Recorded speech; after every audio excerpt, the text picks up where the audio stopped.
I hope आप सभी लोग ठीक होंगे। आज की इस छोटी सी वीडियो में मैं टैली में जो नया चेंज आया अपना जीएसटी में, जिसमें कि नई स्लैब्स ऐड हुई हैं और बाकी जो दो स्लैब्स हैं यानी कि आपका 12% और 28% जो है डिसकंटिन्यू हुई हैं।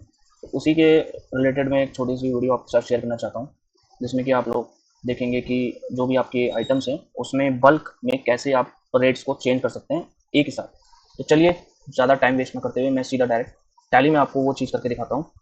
तो स्टार्ट करते हैं। सब फर्स्ट ऑफ ऑल आपको अपना टैली प्राइम ओपन करना है, जिस कंपनी में आप एप्लीकेबल करना चाहते हैं ये। उसके बाद आप गो टू में जाइए। गो टू का बटन आपको टॉप ऊपर मिल जाएगा। गो टू में आप जैसे ही क्लिक करते हैं जीएसटी रेट सेटअप आपको एक ऑप्शन मिलेगा। ठीक है, जीएसटी रेट भी टाइप करेंगे तो भी आपको ये ऑप्शन शो कर जाएगा।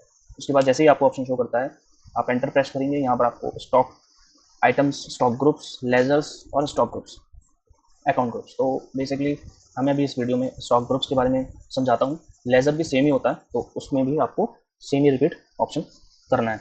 तो स्टॉक ग्रुप्स में मैं जाऊँगा। सारे आइटम लोड होते हैं, थोड़ा हो सकता है टेक्निकली इसमें थोड़ा टाइम लगे, बट आपको वेट करना है जब तक ये रिपोर्ट आपको शो नहीं होती है।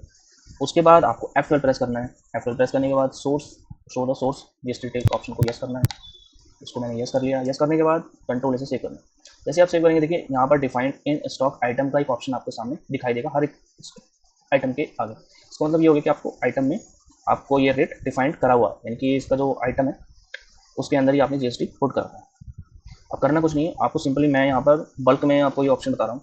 वैसे तो आप सिंगल सिंगल सिंगल भी कर सकते हैं। स्पेस बार की प्रेस करके अपडेट जीएसटी डिटेल्स पर आप क्लिक करेंगे। देन आप हिस्ट्री पे जाएंगे। हिस्ट्री पे जाने के बाद देखिए थर्ड लाइन जैसे मैंने ऐड करी है पहले से ऑलरेडी 22 सितंबर 2025 स्पेसिफाई हियर डिटेल्स टैक्सेबल। इस ऑप्शन को अल्टर गेस करना है, यहाँ परसेंटेज आनी है 5% और इसको देन सेव कर देना, कंट्रोल से सेव कर। बट क्या है, अभी बहुत सारे आइटम्स हैं, काफ़ी ज़्यादा टाइम लगने वाला है, इसलिए मैं आपको ऐसा ट्रिक बताता हूँ जिसमें आप इजीली इसको जल्दी से कर सकते हैं। तो H S N wise view में आप वाइज पे क्लिक करिए, एन की F5 पे। जैसे आप 5 पे क्लिक करेंगे देखिए यहाँ पे H S N wise report आपको शो हो रही है, जिसमें कि एच एस एन नंबर उसी एच एस एन रिलेटेड सारे परसेंटेज आपको शो करेंगे। अब क्या है 61303 वाला मेरे पास एच एस एन है, उस पर मैं जैसे एंटर करता हूँ सारे आइटम को शो कर जाता है। अब आपको एक साथ अपडेट करना है। देखिए मैं आपको बताता हूँ। सबसे पहले एक आइटम सेलेक्ट करेंगे, कंट्रोल शिफ्ट के साथ एक साथ सारी एंट्रीज को आप सेलेक्ट करेंगे, जितनी भी रोज है सब सेलेक्ट करेंगे। यहाँ से अपडेट जीएसटी डिटेल्स पर आप क्लिक करेंगे, एंटर। उसके बाद आपको स्पेसिफाई हेयर डिटेल्स, यहाँ पर 6103 एच एस एन आपको स्पेसिफाई करना है, एंटर। यहाँ पर आपसे पूछ रहा है effective date. Effective date H S N में आप चाहें तो आप फाइनेंशियल सेलेक्ट कर सकते हैं। इफेक्टिव डेट आप चाहें तो 22 सितंबर 2025 भी एंटर कर सकते हैं, बट मेरे केस में मैं इसको 1/4/2025 ही लूँगा। देन उसके बाद provide GST date details, enter. GST date details में जाकर specify here and then taxable. उसके बाद 5% को अपने आप ब्रेक कर लेगा। उसके बाद न्यू इफेक्टिव डेट को एंटर करना है 22/9/25। जैसे एंटर करेंगे यस। ठीक है, देखिए यहाँ पर सारे के सारे आइटम्स 5% वाले आइटम देखिए सामने एप्लीकेबल डेट और 5% जीएसटी के साथ अपडेट हो चुके हैं।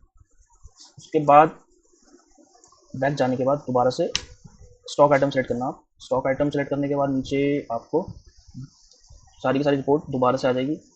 अब F5 पे क्लिक करना है, H S N wise summary दोबारा लोड होगी। अब जो बचे हुए आइटम्स हैं आप एक एक करके एच एस एन वाइज से अपडेट कर सकते हैं। एच एस एन वाइज से जितने भी आपके एक रिलेटेड एच एस एन से रिलेटेड बहुत सारे आइटम्स होंगे वो जल्दी अपडेट हो। ठीक है, अब ये मैंने इस तरह से कर रखा है। अब फॉर एग्जाम्पल जैसे ये वाला है 61035 एच एस एन है, वो मेरे 5% में। एक आइटम है 9504, इसमें मैं एंटर करूँगा। Then select update GS details, specify here's H S N, यहाँ पर एंटर कर दूंगा 9504। इसको effective date current financial year, then specify here taxable 5%, enter. New effective date 22 सितंबर 2025, एंटर एंड सेव। ठीक है, सब अपडेट हो गए। इसी तरह से आप सारी जितनी परसेंटेज है आप एच एस एन वाइज इसको अपडेट करें। तो F5 यहाँ पर आपको ऑप्शन दिया जा रहा है एच एस एन वाइज। जैसे अभी तो फिलहाल रेट आ रहा है, तो यहाँ पर आपको एच एस एन वाइज आपको रिपोर्ट लोड करनी है। देन एच एस एन पर एंटर करना है और सारी सेलेक्ट करके जीएसटी अपडेट्स पर क्लिक करके यहाँ राइट हैंड पर आपको ऑप्शन मिल जाएगा, उससे कर सकते हैं। अब इसके बाद मैं आपको दिखाता हूँ जैसे ही आप बिलिंग करेंगे, यानी कि मैं एक सेल का बिल आपको दिखा देता हूँ कैसे आप सेल करेंगे। तो ये ऑटोमेटिकली आपका 5% उठाएगा।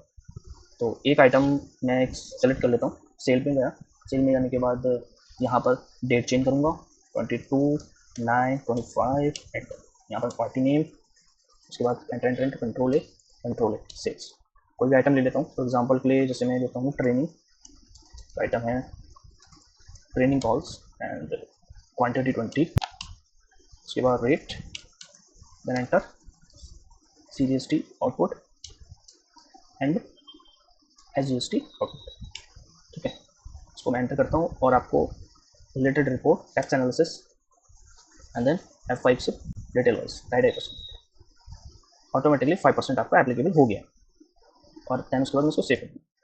इस तरह से आपको बिलिंग करनी है एंड वो ऑटोमेटिकली आपका डेट उठा लेगा। और इसी के साथ आप लोग ध्यान रखना कि कभी भी अगर इसको प्रोसेस कर रहे हैं तो एक बार बैकअप जरूर ले लें, क्योंकि काफ़ी हो सकता है कुछ इशू आ जाए एंड वैसे इशू आने वाला नहीं, अगर तो आपको सामना करना पड़ सकता है। थैंक यू सो मच इस वीडियो को देखने के लिए।